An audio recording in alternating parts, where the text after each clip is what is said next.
নমস্কার বন্ধুরা, আমার চ্যানেলে সবাইকে স্বাগত জানাই। আজকে আমাদের রেসিপি বাসন্তী পোলাও। বাঙালিদের বাসন্তী পোলাও একটা অত্যন্ত খুবই পছন্দের রেসিপি। বাসন্তী পোলাওয়ের জন্য প্রথমেই আমাদের লাগছে গোবিন্দভোগ চাল। চালের যে মেজারিংটা হয়, আমি এখানে 3 কাপ মতন চাল নিয়ে এবার আমাদের জল দিয়ে চালটা খুব ভালো করে ধুয়ে নিতে হবে। চালটা হালকা হাতে ধুয়ে নিতে হবে, খুব বেশি প্রেস করে ধোবেন না। আমি যেরকম ধুচ্ছি ঠিক সেরকমই আপনাদের হালকা হাতে ধুয়ে নিতে হবে। বেশ কয়েকবার জল পাল্টে পাল্টে ধুয়ে নেওয়ার পর যখন চালটা এরকম পরিষ্কার হয়ে গেছে তখন বুঝবেন চালটা একটা পাত্রের মধ্যে ছড়িয়ে রাখবেন, যাতে এই পুরো চালটার জলটা একদমই শুকিয়ে যায়। চালটা যতক্ষণ শুকোচ্ছে ততক্ষণ একটা পেস্ট বানিয়ে নিচ্ছি। পেস্টের জন্য লাগছে 2 কাঁচা লঙ্কা আর কয়েক টুকরো আদা। এটার একটা স্মুথ পেস্ট বানিয়ে রাখলাম। এখানে একটা ছোট্ট টিপস শেয়ার করলাম। ঘিটাকে আমরা ডাইরেক্ট গোবিন্দভোগ চালের সাথে দিচ্ছি না। প্রথমে আমি ঘিটাকে একটা ছোট পাত্রের মধ্যে গরম করে নেব। যখনই দেখবেন ঘিটা একদম গরম হয়ে গেছে সেই সময় গ্যাসের ফ্লেমটা বন্ধ করে দেবেন। 1 মিনিট মতন ঘিটাকে ঠান্ডা হতে দিতে হবে। ঘি থেকে ধোয়া ওঠা বন্ধ হয়ে গেলে এর মধ্যে 1 চামচ হলুদের গুঁড়ো দিয়ে দিতে হবে। হলুদ আর ঘিটাকে ভালো করে নাড়াচাড়া করে মিশিয়ে নিতে হবে। আর এই মিক্সটা চালের মধ্যে দিয়ে খুব ভালো করে মিশিয়ে নিতে হবে। এইভাবে হলুদ আর গরম ঘি একসাথে মিশিয়ে নিলে রঙটা খুব সুন্দর আসে। চালের সাথে খুব ভালো করে মাখানো হয়ে গেলে এতে আমি আদা আর লঙ্কার পেস্টটা দিয়ে দেব। আর দিচ্ছি 1 চামচ গরম মশলার পাউডার। গরম মশলা দেওয়া হয়ে গেলে আমাদের খুব ভালো করে এটাকে মাখিয়ে নিতে হবে। মাখানো হয়ে গেলে এটাকে একটা সাইডে সরিয়ে রাখবো। এবার একটা পাত্র নিতে হবে যাতে আমরা বাসন্তী পোলাওটা বানাবো। গ্যাসটা অন করে আমি এখানে পাত্রটা খুব ভালো করে গরম করে নিলাম। তারপর 2 চামচ মতন সাদা তেল ব্যবহার করলাম। আপনারা চাইলে সাদা তেলের পরিবর্তে ঘিয়ের ব্যবহারও করতে পারেন। তেলটা খুব ভালো করে গরম হয়ে গেলে আমি এখানে দিয়ে দিচ্ছি কয়েকটা তেজপাতা, 3টে দারচিনি, 4-5টা এলাচ, কয়েকটা লবঙ্গ। গরম মশলাগুলো কিছুক্ষণ ভেজে নিয়ে এই সময় দিতে হবে কাজু।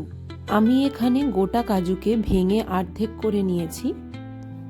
কাজুগুলোকে ভালো করে ভেজে নিচ্ছি। লাল লাল হয়ে গেলে দিয়ে দিলাম কিশমিশ। কিশমিশটাও খুব ভালো করে ভেজে নিচ্ছি। কিশমিশটা ভাজা হয়ে গেলে যে চালটা ম্যারিনেট করে রাখা ছিল সেটাকে এবার ভেজে নিতে হবে।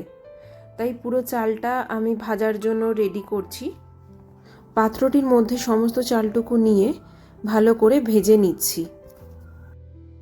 গ্যাসের ফ্লেমটাকে স্লো করে আমাদের 6 থেকে 7 মিনিট মতন ভেজে নিতে হবে।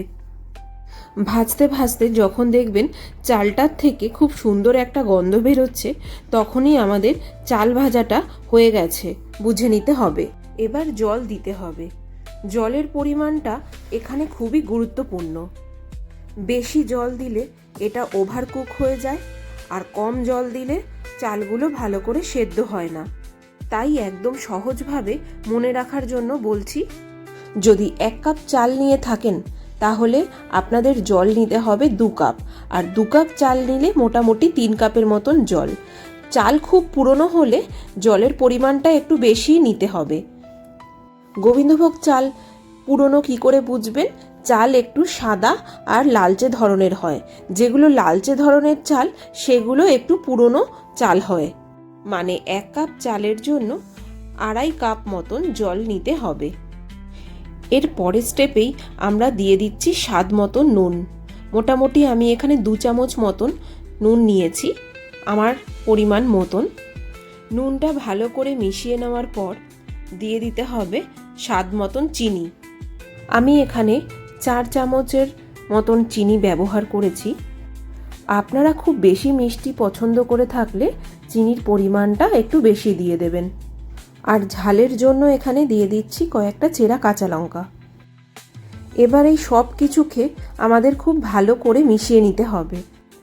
এখানে আপনারা নুন আর চিনিটাকে জল দেওয়ার পরেই দেবেন, এতে পরিমাণে বেশি হয়ে যাওয়ার চান্সটা কম থাকে। ফ্লেমটাকে লো করে দিচ্ছি। এবার কিছুক্ষণের জন্য ঢাকা দিয়ে রাখলাম। ঢাকা দেওয়ার সময় এরকম হাঁড়ির লিডে যদি ছিদ্র থাকে তাহলে লবঙ্গ মুখের সামনে এঁটে দেওয়া যায়। এতে বাষ্প বেরোবে না এবং চালটাও সুসিদ্ধ হবে। দমে থাকবে প্রায় 10 থেকে 12 মিনিট মতো। হাঁড়ির ঢাকনা খুলে দেখছি প্রায় 10 থেকে 12 মিনিট হয়ে গেছে আর আমাদের পোলাওটাও রেডি। এরকম জলো জলো অবস্থায় কিছুক্ষণ একদম রেখে দিতে হবে। গ্যাসের আঁচটা এখন একদমই বন্ধ। পোলাওটা এখনই কতটা ঝরঝরে, এরপর ঠান্ডা হলে আরও ঝুরঝুরে হয়ে যাবে। দেখুন কি সুন্দর কালার এসেছে আর কতটা ঝরঝরে হয়েছে। এবার আমি দেখাচ্ছি পোলাওটা এবার কতটা ঝরঝরে হয়েছে, সেটা তো আপনারা নিশ্চয়ই বুঝতে পারছেন। পোলাওটা খেতে অত্যন্ত সুস্বাদু হয়েছিল।